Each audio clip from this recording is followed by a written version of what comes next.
E aí pessoal do canal, tudo certo? Café com Fertilidade, quem já conhece o quadro, seja bem-vindo de volta. Quem não conhece, a gente responde as perguntas que vocês mandaram pra gente. Então curte o vídeo aí, compartilha, deixa algum comentário, deixa alguma dúvida se ficou. Se por acaso eu não expliquei alguma coisa direito, deixa aqui nos comentários que você ficou na dúvida, a gente tenta voltar e responder de novo. E bora, puxa a vinheta.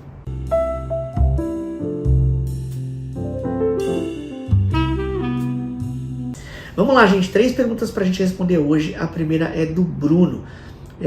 @Bruno perguntou assim: doutor, qual a sua opinião sobre o diagnóstico do colo curto e exercício físico? No caso, musculação, deve ser interrompida a prática ou há alternativas para a continuidade da prática do exercício físico? Bruno, a gente enfrenta muitos problemas na gravidez que muitas vezes a gente pede para os pacientes diminuírem o exercício físico ou pararem. E a gente sabe que isso é um impacto muito grande na vida das pessoas. As pessoas gostam de fazer exercício físico, principalmente se as pessoas estão acostumadas a fazer exercício físico. Às vezes a gente orienta alguma coisa e os pacientes não param.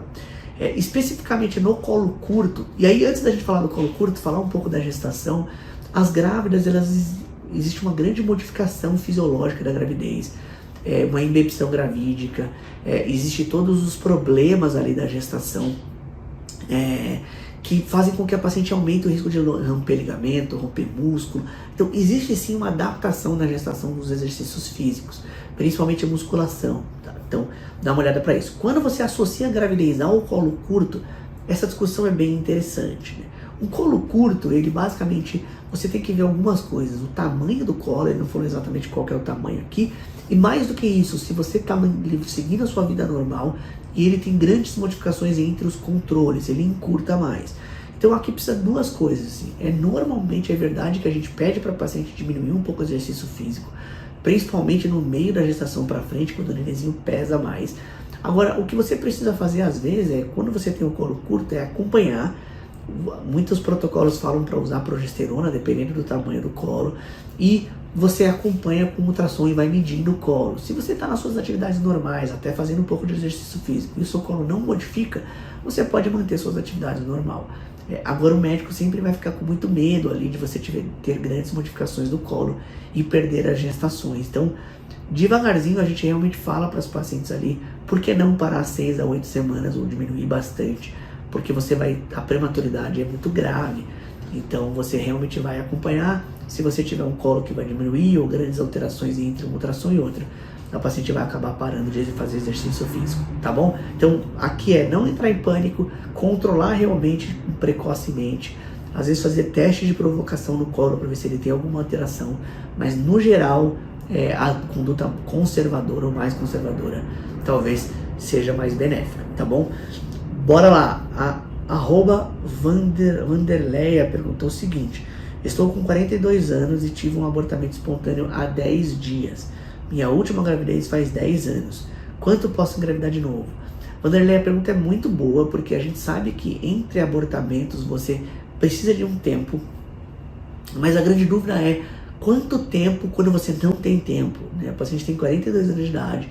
É claro que quanto mais tempo demora para ela engravidar, menor o risco dela conseguir, menor a chance dela conseguir, principalmente por causa da idade.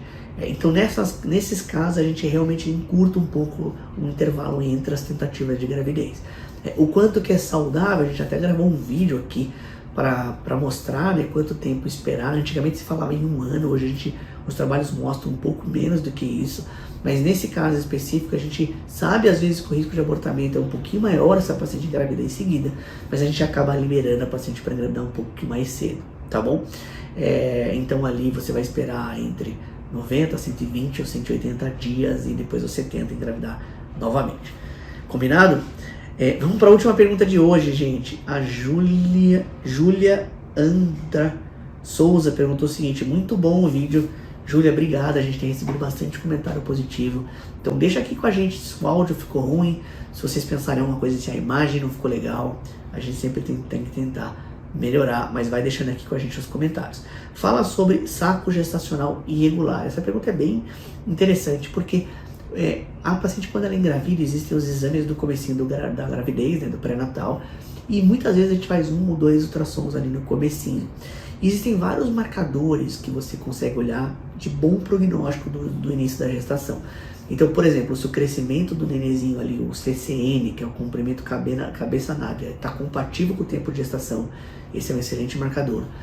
Se o saco gestacional é regular, se a vesícula vitelínica, que é aquela vesículazinha, aquela bolinha que a gente tiver ali dentro, tem o tamanho normal, todos esses marcadores são preditores de uma boa evolução. Existem alguns sacos gestacionais que são irregulares, não são obrigatoriamente causas de abortamento, mas sempre deixam a gente um pouquinho mais preocupado, e a gente deve acompanhar mais para frente. A gente vê muito saco gestacional irregular que fica super bem, vai em frente sem problema nenhum, mas alguns sacos gestacionais que são irregulares, você deve repetir seu ultrassom ali, manter todos os seus remédios, repetir seu ultrassom para ver se você tem algum sinal de descolamento, algum sinal que possa prejudicar a evolução da gestação. Se você tiver saco gestacional irregular e não tiver descolamento, a gente vê isso com muita frequência e grande parte das gestações vão em frente sem problema nenhum. Você só precisa ficar de olho, tá bom? É o tipo de informação que a gente colhe porque muitas vezes a gente faz ultrassom precocemente. Se os pacientes não fizessem ultrassom precocemente, às vezes a gente nem veria isso e a gestação seguiria em frente. Talvez vai trazer mais ali complicação e deixar a gente mais nervoso do que ter realmente uma conduta, tá bom? Valeu, pessoal, pelo vídeo de hoje era isso. Eu queria pedir de novo para vocês se inscreverem no canal se vocês gostaram do vídeo e eu vejo vocês nos próximos vídeos. Valeu!